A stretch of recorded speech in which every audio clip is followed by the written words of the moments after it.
Morning, सत श्री अकाल। क्या हाल चाल, सीधी बात नो बकवास में एक बार फिर से आप सभी का स्वागत है।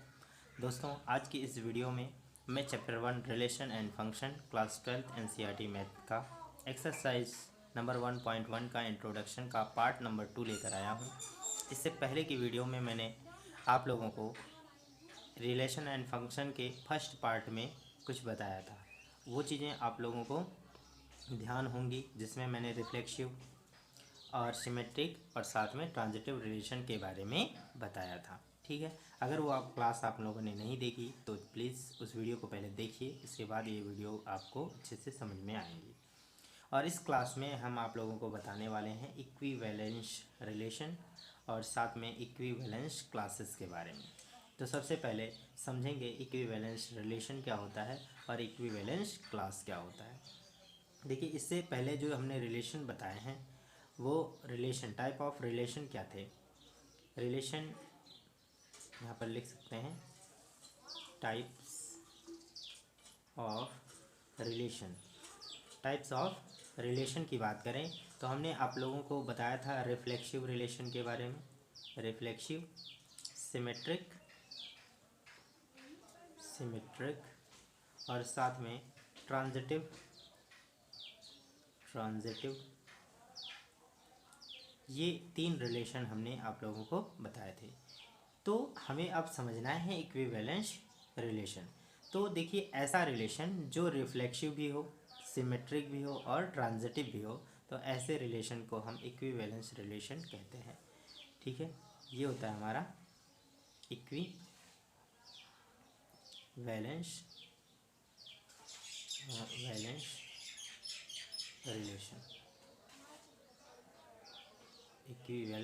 रिलेशन। तो जो रिफ्लेक्सिव भी होगा, सिमेट्रिक और ट्रांजिटिव भी होगा, उसी को हम क्या बोलेंगे, इक्विवेलेंस रिलेशन। तो इसकी डेफिनेशन को अगर आप लिखना चाहें तो आप लिख सकते हैं, ऐसा रिलेशन जो रिफ्लेक्सिव, हिंदी तो आप लोगों को पता ही होगी ना, रिफ्लेक्सिव का मतलब क्या होता है, स्वतुल्य। ऐसा रिलेशन जो रिफ्लेक्सिव, सिमेट्रिक मतलब क्या होता है, सममित, सिमेट्रिक एंड ट्रांजिटिव हो, उसे इक्विवेलेंस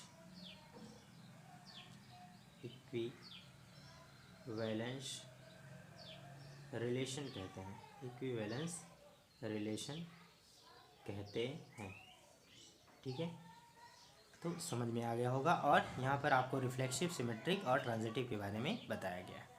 तो ये इसकी डेफिनेशन है। अब हम आप लोगों को कुछ एग्जांपल्स के बारे में बताएंगे, जहाँ से आप लोगों को ये क्लियर होगा कि अगर हमें इक्विवेलेंस रिलेशन दिखाना है तो हमें किसी भी रिलेशन को रिफ्लेक्सिव, सिमेट्रिक और ट्रांजिटिव कैसे दिखाते हैं। इससे पहले कुछ और रिलेशन की बात हम लोगों ने की थी, जैसे हमने एम्पटी रिलेशन की बात की थी। वो बात भी मैं एक बार रिकॉल कर दे रहा हूँ, एम्पटी रिलेशन। तो एम्पटी रिलेशन पढ़ा था आप लोगों ने, और एक आप लोगों ने यूनिवर्सल रिलेशन पढ़ा था। ठीक है, ये फाई आपका क्या होता है, एम्पटी रिलेशन और यूनिवर्सल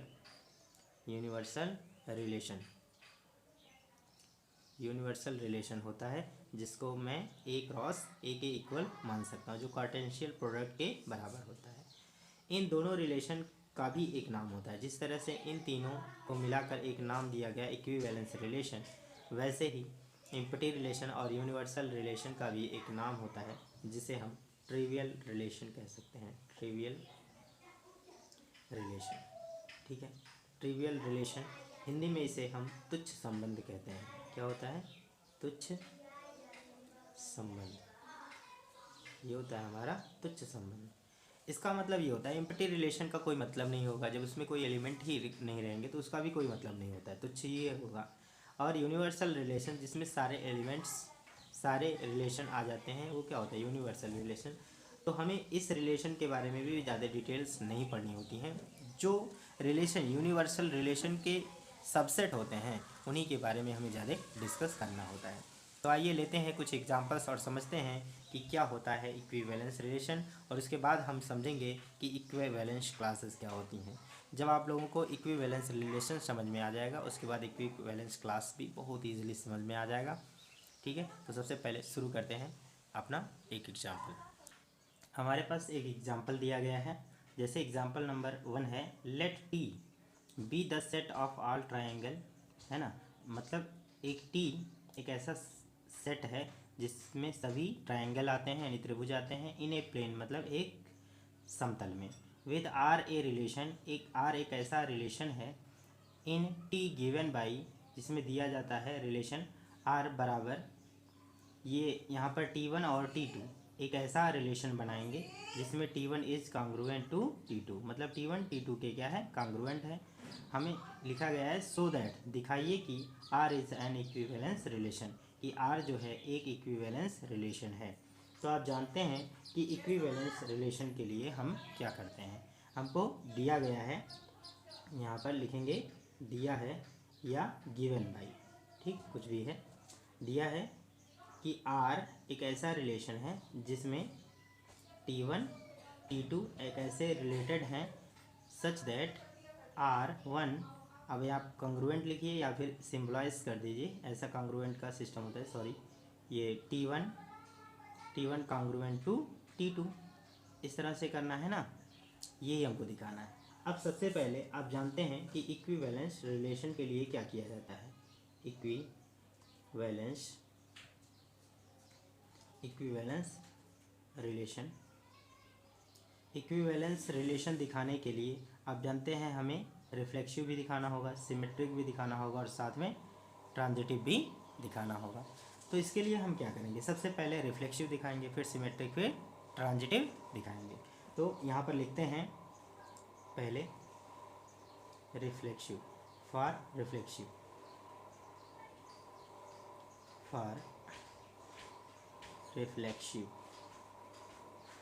रिफ्लेक्सिव के लिए क्या करेंगे, जैसे मान लेते हैं, माना अब यहाँ पर सबसे पहले जैसे ट्रायंगल बनाया गया, तो ट्रायंगल को हम बना लेते हैं। ठीक है, ट्रायंगल जैसे एक प्लेन है इस तरह से, और इस प्लेन में किसी भी तरह के ट्रायंगल हो सकते हैं, मतलब छोटे हों या फिर क्या हों, बड़े हों, ऐसे भी कोई ट्रायंगल होंगे।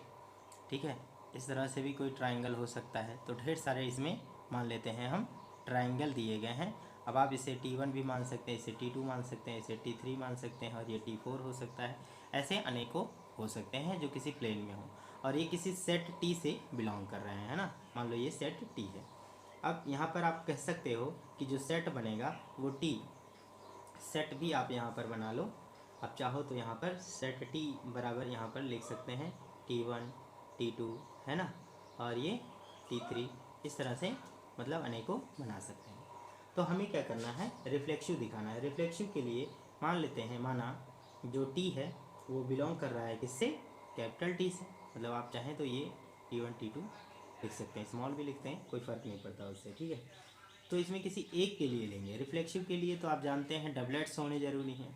यदि T से कैपिटल T से बिलोंग कर रहा है तो मैं कह सकता हूँ कि कोई T जो है कॉन्ग्रुएंट होगा किसके, उसी T के, यानी मैं कह सकता हूँ ये कि फॉर दैट इम्प्लाइज यानी T, आप चाहे तो T1 T2 भी लिख सकते हैं, फ़र्क नहीं पड़ता, आप ऐसे लिख लो T1, और ये हो जाएगा T1, और ये भी क्या रहेगा, मैं T1 लिख सकता हूँ। That implies T1 and T1 belongs to क्या हो जाएगा, R होगा। जब ये T1 T1 के कॉन्ग्रुएंट है तो T1 क्या होगा, R से बिलोंग करेगा। तो ऐसे में मैं क्या कह सकता हूँ, रिफ्लेक्सिव है, यानी T1 के क्या होगा, T2 के होगा, T3 के होगा, T4 के होगा। तो ये मैं मान सकता हूँ क्या है, रिफ्लेक्सिव है। तो इसके लिए ये क्या है, पास कर जाएगा, रिफ्लेक्सिव हो गया। इसी तरह से दूसरी बात भी हम यहाँ पर बता सकते हैं। दूसरी बात के लिए क्या करना है, फॉर सिमेट्रिक, है ना, सिमेट्रिक दिखाने के लिए हम क्या करेंगे, माना ये T1 T2 बिलोंग कर रहा है R से, तब हम ये मानेंगे यदि T1 T2 से बिलोंग कर रहा है, इसका मतलब है कि T1 कॉन्ग्रुएंट होगा T2 के, है ना, और इसी तरह से जब T1 T2 से बिलोंग कर रहा है तो निश्चित रूप से T2 T1 भी बिलोंग करेगा किससे, R से बिलोंग करेगा। और देखिए यदि T1 T2 के कांग्रुएंट है तो मैं मान सकता हूँ कि T2 भी T1 के कांग्रुएंट हो जाएगा, T2 भी T1 के क्या होगा, कांग्रुएंट हो जाएगा। इस प्रकार हम कह सकते हैं कि ये क्या है, सिमेट्रिक भी है। अगर सिमेट्रिक हो गया, ये सिमेट्रिक भी पास कर गया, रिफ्लेक्सिव सिमेट्रिक पास कर गया, अब हमें क्या दिखाना है, ट्रांजिटिव दिखाना है। तो यहाँ पर लिखते हैं फॉर ट्रांजिटिव, तीसरे के लिए फॉर ट्रांजिटिव,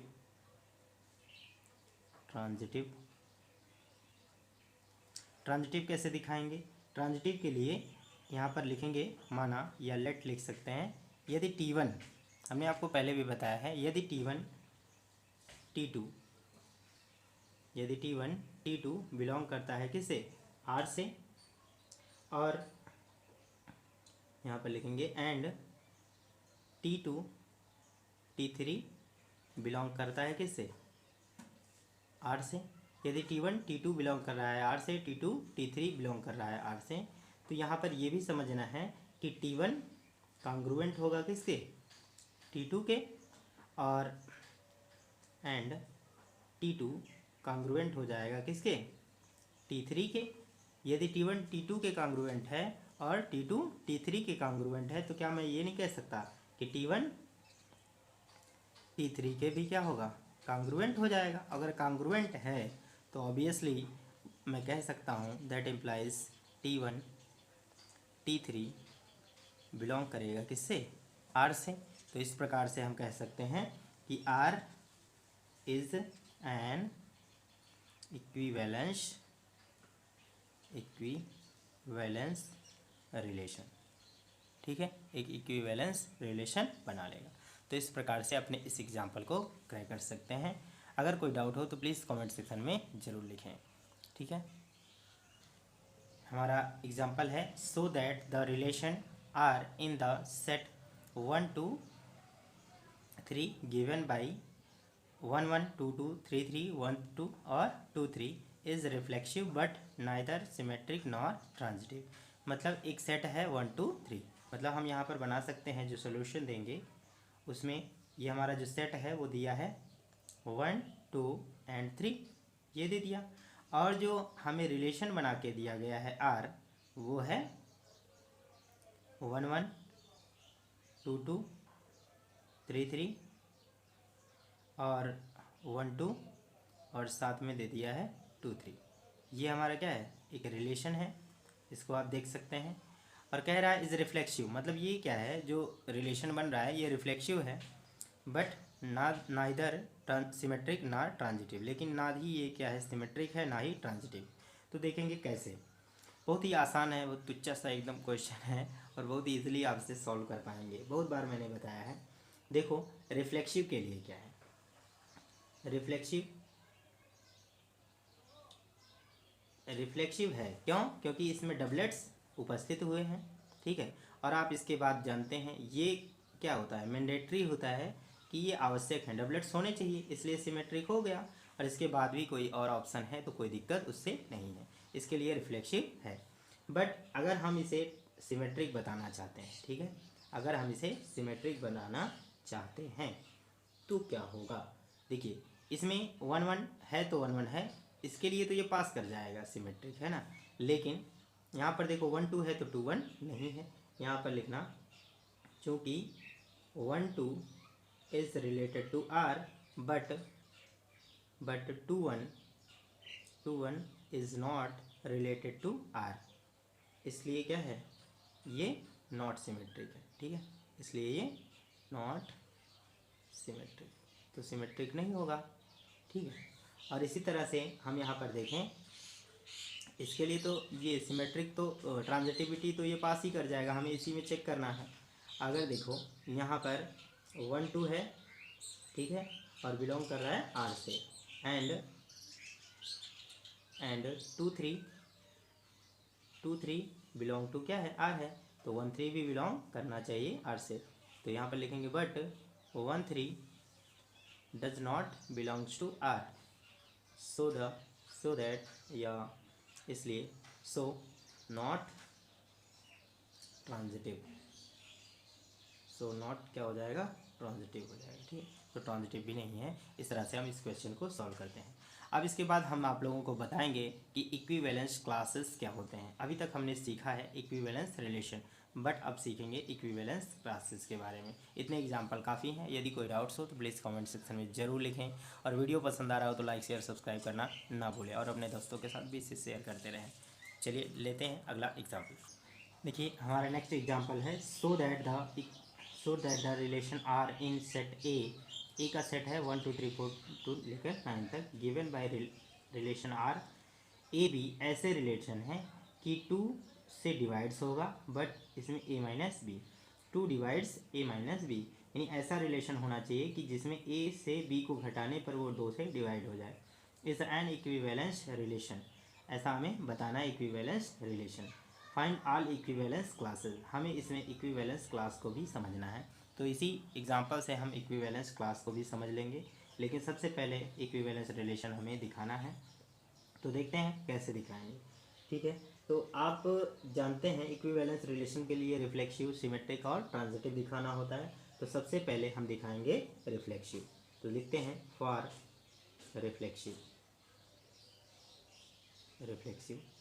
तो रिफ्लेक्सिव के लिए हम क्या देखेंगे, मान लेते हैं लेट ए बिलोंग्स टू ए, है ना।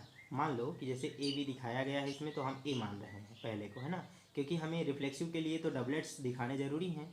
तो अगर मैंने ए ले लिया, ए बिलोंग कर रहा है किससे, इस वाले सेट से, तो ए अगर बिलोंग करेगा कैपिटल ए से, तो मैं यहाँ पर कह सकता हूँ ए माइनस ए की वैल्यू कितनी आ सकती है, 0 आएगी, जो कि डिवाइड है। ठीक है, 0 क्या है, 0 इज डिविजिबल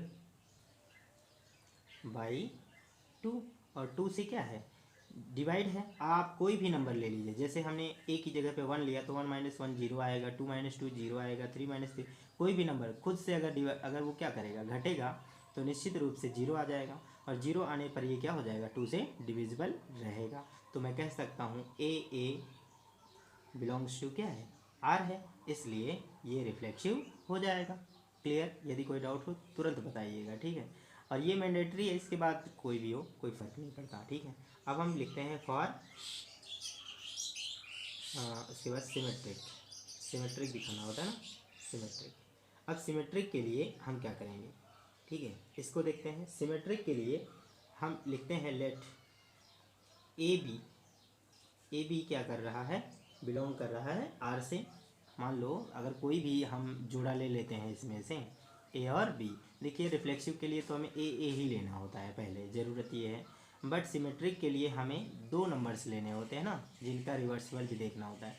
तो कोई भी नंबर हम अगर लें ए बी, तो वो बिलोंग करेगा किससे, मान लो आर से बिलोंग कर रहा है, तो ऑब्वियसली यहाँ पर वो डिविजिबल होना चाहिए किससे, यानी ए माइनस बी डिविजिबल बाई 2 होना चाहिए, is equal two is divisible by 2। अगर कोई चीज़ 2 से डिवाइड है, मान लो ये किसी संख्या का गुणा कर दो 2r के बराबर, कोई भी नंबर आएगा, तो मान लो r है, r कोई नंबर आएगा, तो अगर वो 2 से डिवाइड है तो 2 से गुणा भी किया जा सकता है ना। ये यहाँ पर लिख लेना r बिलोंग्स टू z क्या है, पूर्णांक है, z क्या भैया, इंटीजर है, यानी पूर्णांक है, कोई इंटीजर नंबर आ सकता है। तब मैं कह सकता हूँ कि b माइनस ए की जो वैल्यू आएगी, यदि a माइनस बी बराबर 2r के हो सकता है, तो b माइनस ए की वैल्यू क्या आ रहेगी, माइनस 2r आएगा। ऑब्वियसली भाई एक बार पॉजिटिव आया तो दूसरे को घटाएंगे तो क्या आएगा, निगेटिव ही आएगा। अब इसको मैं लिख सकता हूँ 2 इंटू माइनस आर, और minus R is belongs to Z, ये भी क्या होगा, एक तरह से पूर्णांक होगा, क्योंकि पूर्णांक 2 तरह के होते हैं, ऋण पूर्णांक और धन पूर्णांक, यानी धन हो तो भी पूर्णांक है, और माइनस आएगा तो भी पूर्णांक ही रहेगा। इस प्रकार मैं कह सकता हूँ यदि A B belongs to R है, तब बी ए भी बिलोंग करेगा किससे, आर से करेगा। इस प्रकार ये सिमेट्रिक भी पास कर जाएगा, रिफ्लेक्सिव तो पास ही कर लिया है। अब हम देखते हैं यहाँ पर अपना नेक्स्ट, ठीक है, अगला हम देखेंगे इसमें इसके बारे में, फॉर ट्रांजिटिव। फॉर ट्रांजिटिव, तो ट्रांजिटिविटी कैसे दिखाएंगे? जैसे यदि जानते हैं ए बी बिलोंग करे किससे, यदि ए बी बिलोंग कर रहा है किससे, आर से, तो बी सी भी बिलोंग करेगा आर से, है ना। तो ऐसे कंडीशन में हमें ये भी चेक करना होता है कि ए सी बिलोंग करे किससे, आर से। लेकिन यदि ये दो कंडीशन फॉलो होते हैं तभी हमें इसे चेक करने की आवश्यकता होती है, ठीक है। तो चलो लिखते हैं। सबसे पहले a माइनस बी की वैल्यू क्या आ जाएगी, 2r के बराबर आएगी। और अगर b माइनस सी करूँ, यदि b माइनस सी कर दूँ मैं, b माइनस सी करूँगा तो कोई और नंबर भी आएगा, 2r है और ये 2q आ जाए, ठीक है। अब मान लो इन दोनों को हम जोड़ लेते हैं, ठीक है। दोनों समीकरण जोड़ने पर अगर आप जोड़ेंगे तो इधर क्या हो जाएगा, देखो a माइनस बी और प्लस b माइनस सी हो जाएगा ना, और ये बराबर हो जाएगा 2r प्लस 2q हो जाएगा। आप देखो b से b कट जाएगा तो यहाँ आ जाएगा a माइनस क्या आ जाएगा, c बचेगा, और ये इक्वल क्या हो जाएगा, 2 कॉमन ले लूँ और ये r प्लस q हो जाएगा। और आप जान रहे हो कि r प्लस q भी क्या होगा, बिलोंग करेगा क्या, z से। और ये z क्या है, देखिए r अगर इंटीजर है, q इंटीजर है, तो r प्लस q भी इंटीजर ही होगा। इसका मतलब है कि a माइनस सी भी 2 से क्या होगा, डिविजिबल होगा। तो मैं कह सकता हूँ कि ये ट्रांजिटिव भी है, ठीक है। सो इसलिए r is an equivalence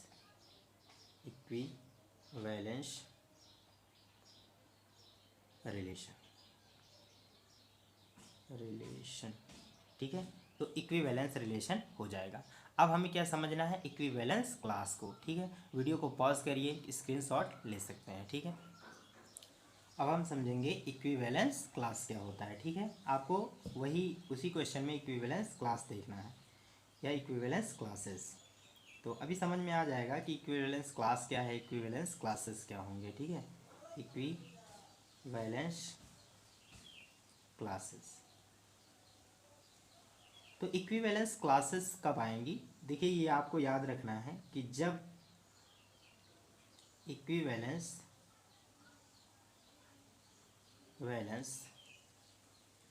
relation हो, ठीक है।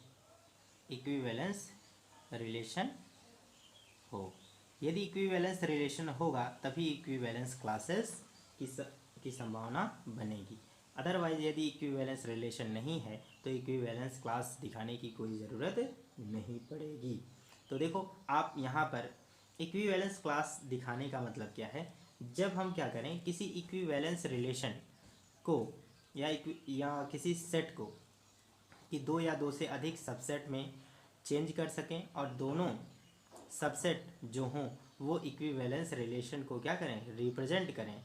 तो ऐसे सेट को, ऐसे सबसेट को हम क्या कहते हैं, इक्विवेलेंस क्लासेस कहते हैं, ठीक है। तो यहाँ पर हम ये बात भी लिख लेंगे, यहाँ पर लिखेंगे जब एक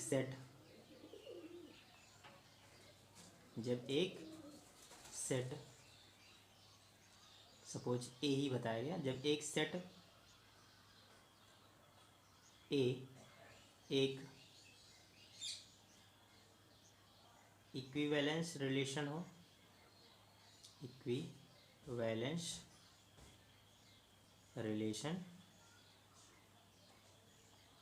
रिलेशन हो और सेट सपोज ए के 2 या 2 से अधिक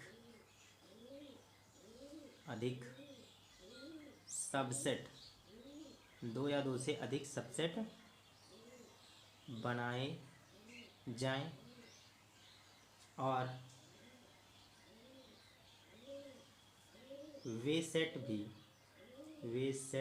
सबसेट, ठीक है, वे सबसेट भी इक्विवेलेंस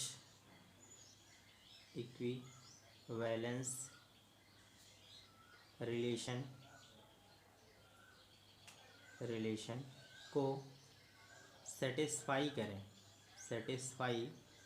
सेटिस्फाई करें, तब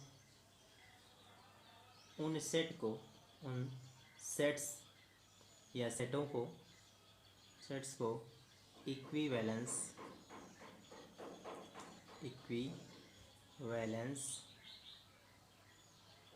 क्लासेस कहते हैं, ठीक है। तो ये होता है इक्विवेलेंस क्लासेस। अभी नहीं समझ में आया, थोड़ा और फील लेते हैं। जैसे आप लोगों के पास यहाँ पर एक सेट दिया गया था 1 से लेकर 9 तक, 1, ठीक है, 2, 3, 4, 5, 6, 7, 8 और 9 ये दिया गया था। यदि हम क्या करें इस सेट को, ठीक है, यदि इस सेट को हम 2 भागों में क्या करें, डिवाइड करें, मतलब 2 सबसेट बना सकें। देखिए 2 या 2 से और अधिक भी सबसेट हो सकते हैं, ठीक है, 2 सबसेट बना सकें। ये देखिए एक सबसेट इधर मान लीजिए हो जाए और एक सबसेट इधर हो जाए और दोनों ही इक्विवेलेंस रिलेशन को रिप्रेजेंट करें। आप देखो अगर मैं 1 का रिलेशन 3 से बनाऊं या 1 का रिलेशन 5 से बनाऊं या 1 का रिलेशन 7 से बनाऊं या 1 का रिलेशन 9 से बनाऊं, तो यहाँ पर आप देखेंगे कि एक सबसेट जो बनाया जाएगा, मान लो ये आपका A1 है और यहाँ से रिलेशन बनाया जाए। जैसे इसमें ले लिया मैंने 1, 3, 5, 7 और 9 ले लिया। तो आप देखेंगे जो रिलेशन है इसमें अगर मैं एक में से किसी भी 2 नंबर को ले लूँ तो उसका जो अंतर होगा वो 2 से डिविजिबल होगा। जैसा कि हमारे क्वेश्चन में दिया गया है, यदि मैं A की जगह पर 1 ले लूँ और B की जगह पर 3 ले लूँ तो A माइनस B की जो वैल्यू होगी वो कितनी आ जाएगी, यानी ये आ जाएगा 1 minus 3 is equal -2 is divisible by 2। मतलब ये 2 से क्या होगा, डिवाइड होगा ना। तो आप कोई भी नंबर ले लो, चाहे ये ले लो, चाहे इन दोनों को ले लो, या इन दोनों को ले लो, या इन दोनों को, या किसी भी नंबर को ले लो, ठीक है, वो क्या होगा, 2 से डिविजिबल होगा। ठीक इसी तरह से हम और भी ले सकते थे, जैसे 3 को 5 के साथ ले सकते हैं, ठीक है, 3 को 5 के साथ, 5 को 7 के साथ, 7 को 9 के साथ भी ले सकते हैं। तो भी ये वो क्या करेगा, एक सबसेट बनाएगा और वो इक्विवेलेंस रिलेशन को दिखाना चाहिए। इसी प्रकार अब मैं दूसरा सेट ले रहा हूँ, सपोज A2, ठीक है, दूसरा सबसेट बनाऊँ और ये क्या हो, 2 का 4 से रिलेशन दिखा दे, 2 का 4 से, 4 का 6 से, 6 का 8 से, ये अगर आ जाए तो इनमें से भी कोई अगर नंबर लेंगे तो वो उनका अंतर भी क्या होगा, 2 से डिविजिबल होगा। तो यहाँ पर ले लीजिए 2, 4, 6 और 8। अब आप इनमें से कोई भी 2 नंबर ले लेंगे, ठीक है, उनका अंतर क्या होगा, 2 से डिविजिबल होगा, ठीक है। अगर वो 2 से डिविजिबल है यानी इस चीज़ को सेटिस्फाई कर रहा है, R is set A to B, ठीक है, सच दैट 2 डिवाइड्स, या मैं कह सकता हूँ 2 डिवाइड्स A माइनस B। अगर इसको क्या कर रहा है, ये सेटिस्फाई कर रहे हैं दोनों, तो ये क्या कहलाएंगे, ये दोनों A1 और A2 क्या कहलाएंगे, इक्विवेलेंस क्लास कहलाएंगे। A1 and A2 is equivalence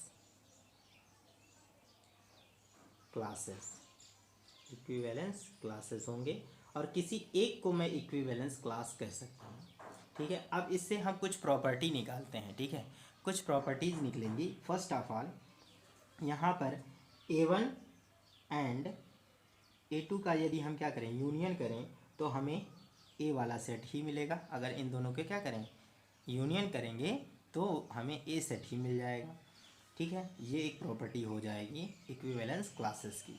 और दूसरा हमारा एक प्रॉपर्टी और मिलेगा, यदि मैं क्या करूं, A1 इंटरसेक्शन A2 करूं तो मुझे क्या मिलेगा, 5 मिलेगा। मतलब A1 और A2 का कोई भी इंटरसेक्शन नहीं है, मतलब इसका एक भी एलिमेंट इसमें नहीं होगा जिससे ये रिलेशन कंप्लीट हो सके, ठीक है दोस्तों। इस प्रकार से ये 2 प्रॉपर्टी हमारे पास हो जाएंगी। अब एक और प्रॉपर्टी हम यहाँ पर देखते हैं। एक और प्रॉपर्टी क्या हो जाएगी, कोई भी, इसको हम सही से लिख दे रहे हैं, कोई भी दो एलिमेंट, कोई भी दो एलिमेंट A1 या A2 के रिलेटेड इक्विवेलेंस रिलेशन बनाएंगे।